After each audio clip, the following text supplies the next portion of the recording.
What's up, guys? Hope you're doing fine in this Friday, starting point of the weekend. Now it's time to stop working or studying and just try to relax and enjoy some chess, right? So my name is Pepe Cuenca, and I am a Spanish Grandmaster, and I'm here with you guys today to analyze the game of the day of the round number 3 of the Super Tournament Norway Chess. The game that we're going to take a look on today is the fight that took place between Magnus Carlsen, the world champion, and Nils Grandelius, a young Swedish player that actually is the player with less elo, less rating in this tournament, but I think he's a very creative player. I really like his style.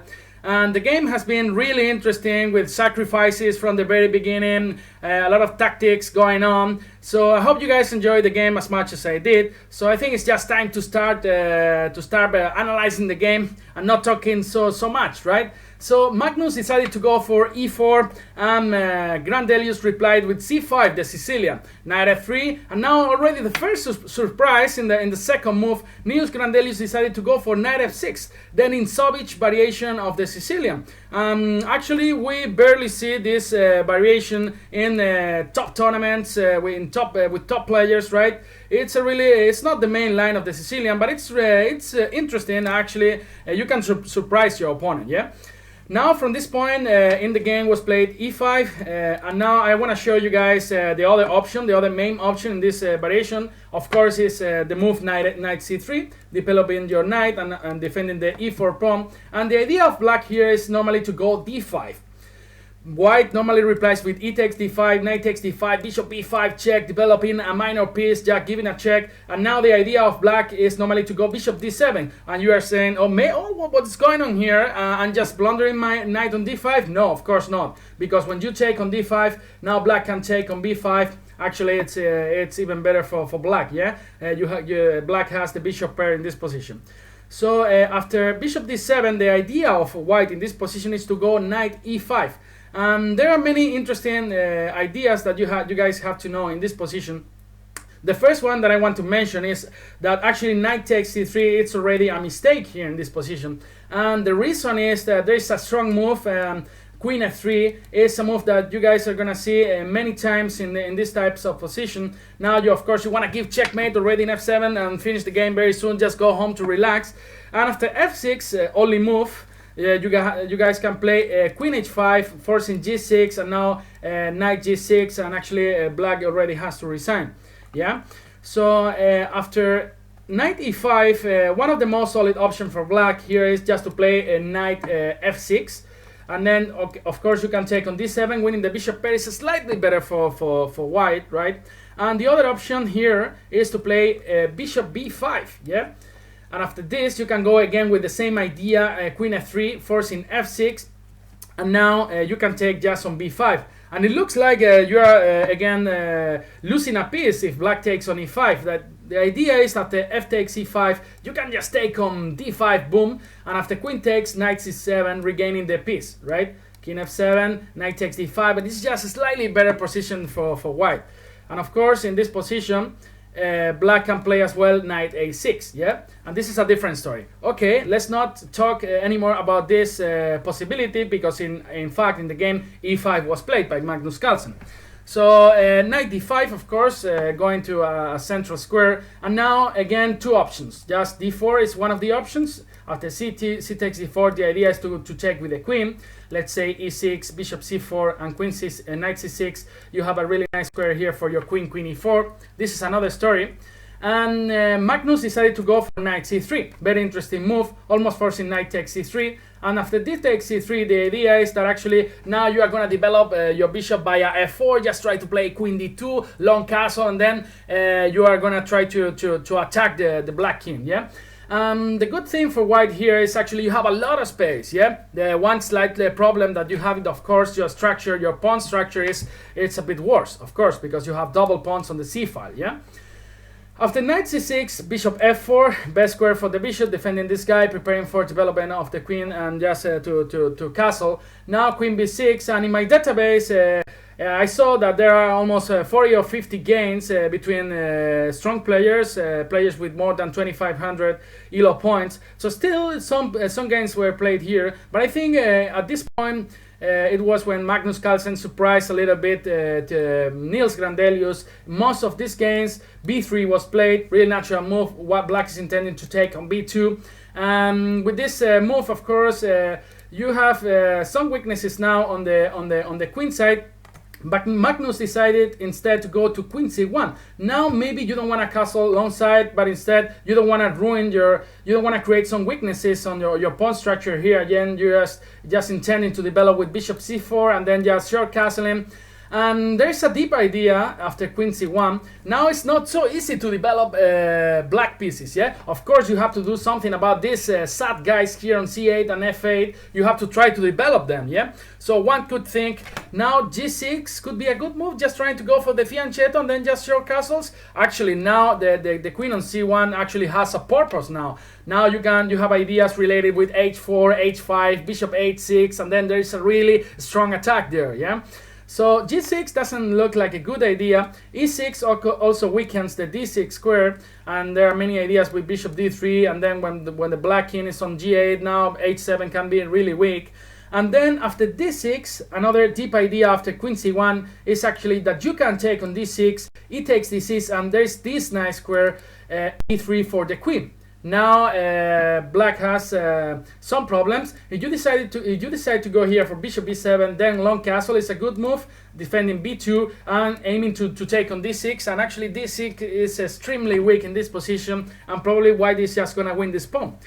And the other idea is after bishop e6, now you can just play bishop c4, really strong move, aiming to take on e6. And if white manages to enter there on e6, then just gone, yeah? Black almost has to resign. Of course, after queen b2, you can just castle short side, and then you're gonna take on e6, and position is extremely difficult for black. The queen is misplaced here. You can play rook b1, rook b7, creating a lot of threats to black. So in this position, actually, Nils decided to play in the way that the Jin was actually suggesting. It's a really difficult move to play against Magnus Carlsen. It's the move f6. Yeah, it's not easy to play this move against Magnus here, just opening your king. The idea is, of course, after now e takes f6, now you want to recapture with the g pawn, then you are gonna use the fact that actually white hasn't got pawns in the center. Now you got ideas with e5, d5, and then controlling the center, just developing your pieces, maybe castling long side. So this is actually really interesting for black. For example, if you want to go bishop c4, now e5 maybe weakens a lot this diagonal, but there are also ideas related with e6, just trying to go d5, bishop d7, long castle, and then your center is extremely great, yeah? So that's why here I think it's not a very good idea to take on f6. Instead, Magnus decided to play in a really interesting way as well. So he went for bishop g4. And now the ideas of Nils Grandelius is just actually to win a pawn with g5. Now the position is getting really crazy. We are in move number 8. We are not used to see this kind of positions that soon in the top tournaments, right? So the idea is after, of course, you cannot go crazy here with bishop g5. After f takes e5, you could think, oh, I'm going to take on g5 and then maybe jump into f7 with a lot of pain. But the thing is now, actually, you can take on e5, attacking this guy, controlling f7. So nothing to worry about for black, right? So after bishop d3, the Nils Grandelius' idea is to go g4.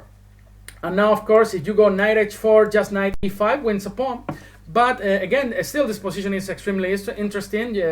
Black is a pawn up, but the position is pretty double-edged. Black king is pretty weak, and yeah, white is living in development. But instead, Magnus decided to go for a really interesting square, interesting move. He takes f6. And now, yeah, just sacrificing a piece in the move number 10, yeah? And now, of course, black has to accept the challenge and take on f3. And what's going on here? You guys could think, what's going on? Yeah, I'm just a piece up. I have the d8 square for my king in case you go f7. But Magnus' idea is here just to go queen f4. Really interesting move. We are going to try to explain all the possible ideas, all my thoughts. I want to share with you guys. The idea is it's really interesting. Of course, now black is gonna take on g2. This move is rather simple. You just take this pawn, winning a tempo, because the rook has to move to g1, or the white is just losing. And then the idea is actually, for example, queen f4 doesn't allow black to take on b2. Why? There is a checkmate in 2. f7, king d8, and then queen c7, ba-boom, right? So the queen actually has to put an eye on the c7 square all the time, right?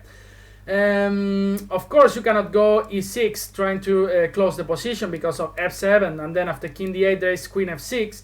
So actually here in this position Grandelius played, like the engine was suggesting, knight a5. This bishop is here pretty annoying.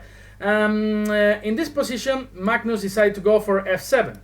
Now you guys could think, okay, maybe our king is safer on d8, there are no open lines, but at the same time this pawn here is just a monster. Okay, so Magnus decided to go here for bishop d5, and then this is the key moment of the game where we have to think all the possibilities for black. So now let's think, for example, e6, how to develop pieces for black here in this position. So e6 is just not possible because of queen f6, right, with a double attack. So check on, and then you're gonna take the rook on h8, and then still you cannot take on b2 because of queen c7, checkmate. And then the most natural move here maybe is d6, yeah? d6 in this position. Now you are aiming to take on b2, right? Because of queen c7 is not possible anymore. But there's a really strong plan for white here, yeah?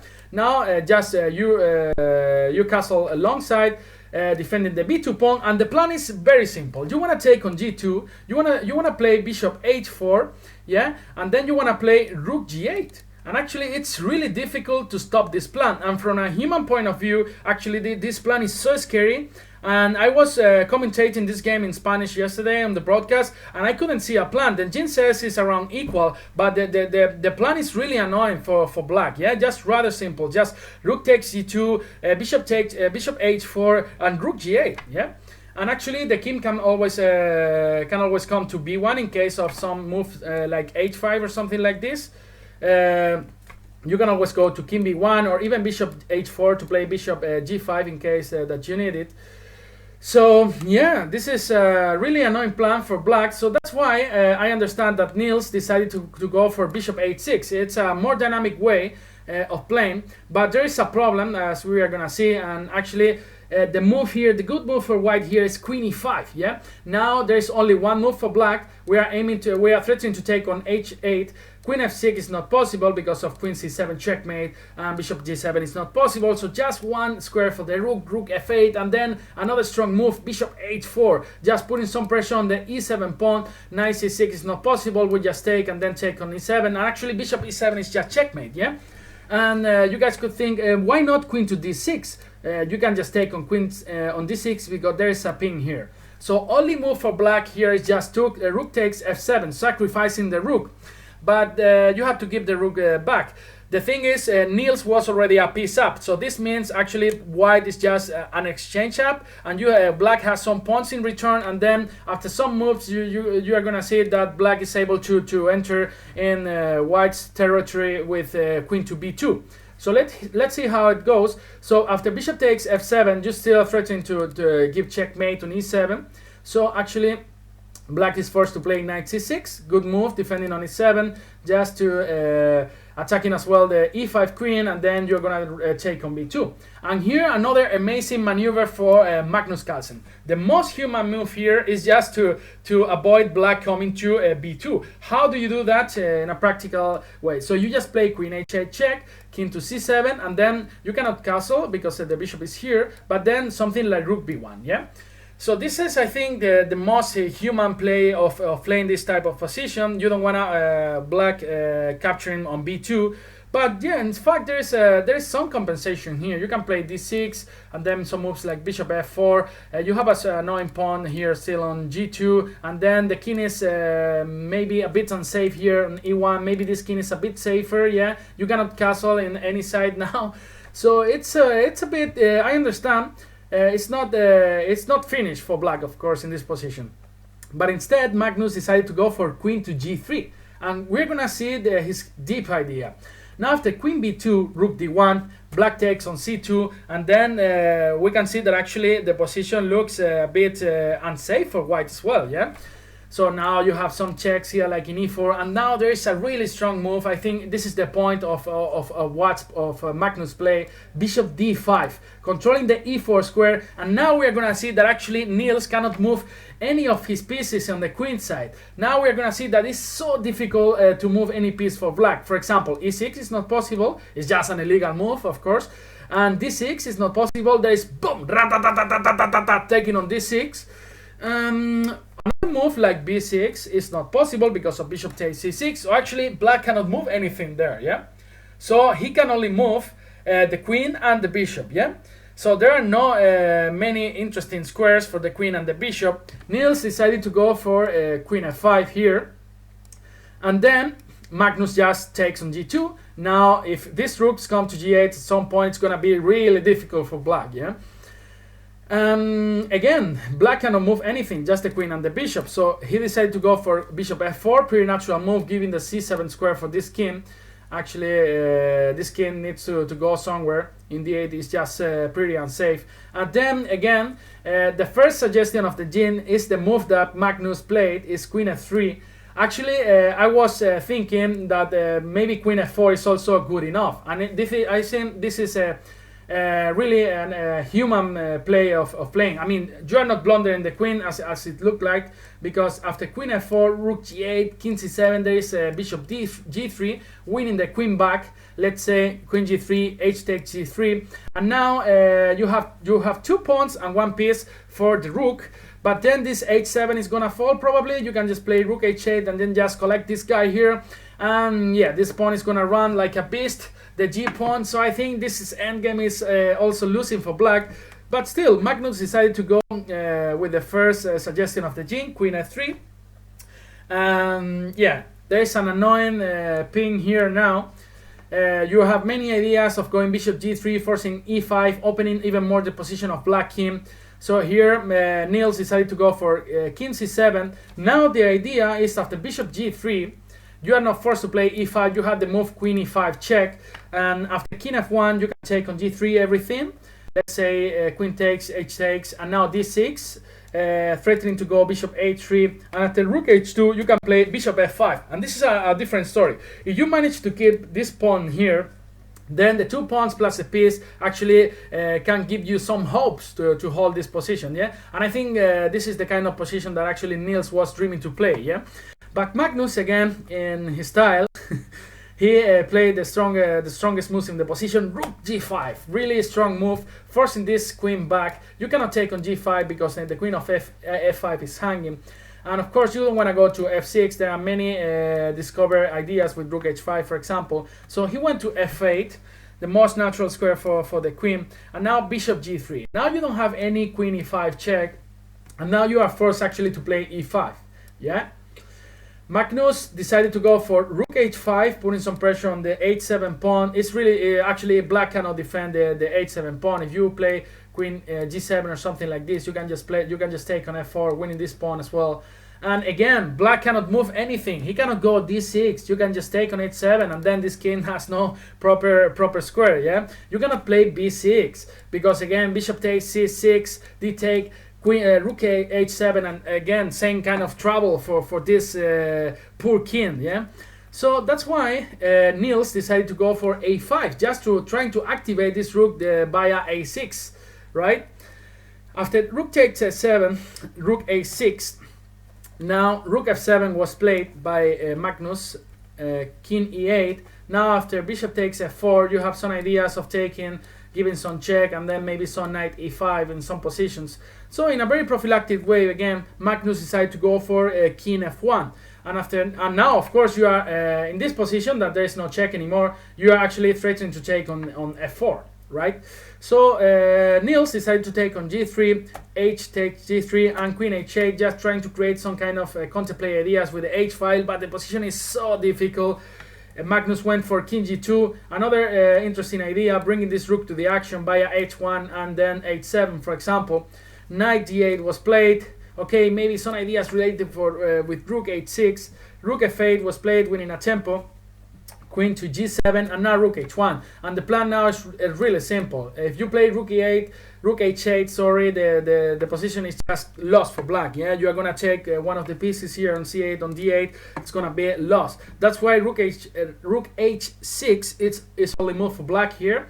And after rook takes, queen f6, the endgame is so unpleasant for black. It's just lost. Let's just try to explain the reasons. So after queen f6, rook f6, d6 was played. Now the plan is related, of course, to make with making a queen with this beautiful g pawn. And Magnus played king f3 just to support this guy. And after b5, g4, king to d7, rook h6. Actually, the Swedish guy the Swedish player decided to give up in this position. There was no need for more suffering, because after rook h7, g5, g6, and g7, g8, the position is just lost for black. Yeah. So yeah, really interesting game from the very beginning. Many crazy ideas. f5, g5, Magnus sacrificing a piece already from the move 9 or 10. Really interesting ideas related with queen f4, and then yeah, all these maneuvers and plans that we saw in the middle game. This has been everything for today. I hope you guys enjoyed this game as much as I did. And yeah, just take care and have a lot of fun in the weekend with all of your friends and family. And see you in another video. Bye bye.